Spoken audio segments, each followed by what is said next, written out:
Hello everyone. Today we'll discuss language and the self, which is part of paper 4.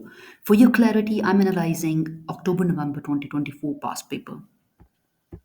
Now let me read question 2 for you, which will be same in every language and the self paper. That the question says, discuss what you feel are the most important issues raised in the text relating to the ways in which language can reflect personal and social identity.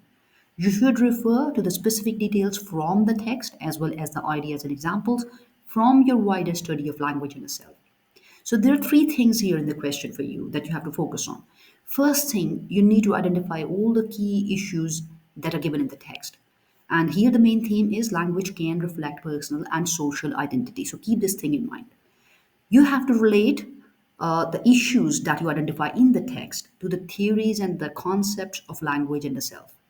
So you must know all the relevant theories, theorist name, and the theories.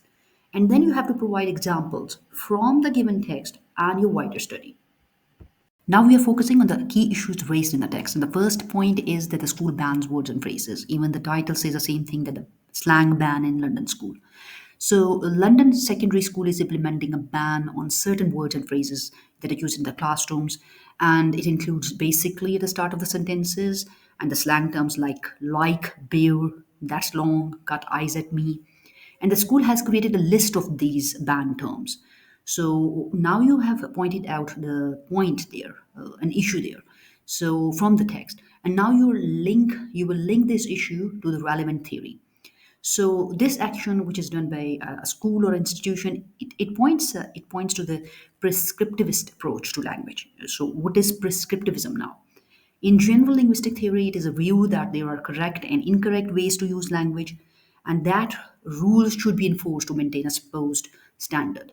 So the school's action of creating banned list and aiming to correct student language in the classroom is a clear example of a prescriptivist approach to language. It dictates that what is considered correct language and seeks to enforce these norms, often ignoring how language actually functions and evolves in the real world communication. Another point the article is making here is teachers believe that this ban will guide pupils to use language that fits more formal situations and help them succeed too.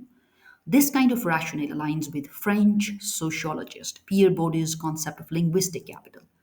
According to him, legitimate language often associated with formal settings and the dominant social class. It's a form of capital that provides you some benefit, that provides social, you can say, and economic advantages. It refers to the value assigned to certain ways of using specific vocabulary. You can assume that this value is not inherent in the language itself, but it is instead created through social perception, in other words. And the school is doing the same thing. It is implicitly trying to equip their students with this linguistic capital by discouraging informal language and promoting what they perceive as more formal and successful language styles. Now, come to the linguists that are mentioned in the article who strongly criticize the ban using the terms like crude and short sighted and disservice and discredit to young people. This kind of criticism reflects a descriptivist approach to language. And what is descriptivism? Descriptivism, as opposed to prescriptivism, it focuses on describing language as it is actually used without judgment on its correctness. Linguists often take a descriptivist stance, valuing all forms of language as valid system of communication. This kind of criticism also hints at ideas around linguistic diversity and equity.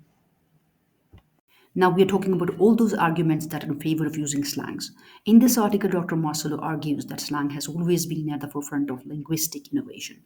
This idea of Dr. Marcelo aligns with understanding of language change and linguistic innovation within social linguistics. You can say language is constantly evolving and slang is a key mechanism for this change. Dr. Marcelo in this article also describes that he cut his eyes at me as a wonderfully creative example. And this creativity supports the descriptivist view that all language varieties are valid and can be rich sources of expression. You could connect this idea to social linguistic variation, like different dialects and the social groups exhibit different forms of linguistic creativity. Dr. Marcelo warns that dismissing students' home or own use of language may have negative effects on identity and confidence. And this idea relates to symbolic interactionism. Now, what is symbolic interactionism? It is particularly an idea about the development of self through social interaction and language. You know that language is central to how we construct our sense of self. If a school environment devalues, or let's suppose bans a student's natural language, what can be the impact? It can negatively impact their self-esteem, linguistic confidence, and then further sense of identity, especially their social identity that is tied to their community. Let me talk about symbolic interactionism here. It conveys an idea that development of the individual is a social process. So let me give you an example here. Imagine a child growing up and learning about money. In the early years, the child observes adults interacting with money. And how do adults interact with money? They use money to buy groceries or toys in front of the children. And based on these initial observations, the child starts to form a meaning of money. To them, meaning might mean things you can buy, you can get, you want, simply. As a child grows, their understanding of the money becomes more nuanced through social interactions. Parents teach them about saving money, spending money wisely, and earning money. They might interact with such peers who have different access to money, leading to conversations like about toys, games, or clothes. And these kind of interactions can shape their understanding of money further as a social status symbol or a means to fit in or stand out. The child's understanding of money is significantly shaped by their social interactions with the family, friends, with teachers, you can say. Let's imagine that the same child grows into adulthood and experiences different life events that modify the meaning of money, such as financial hardship, financial crisis, financial success.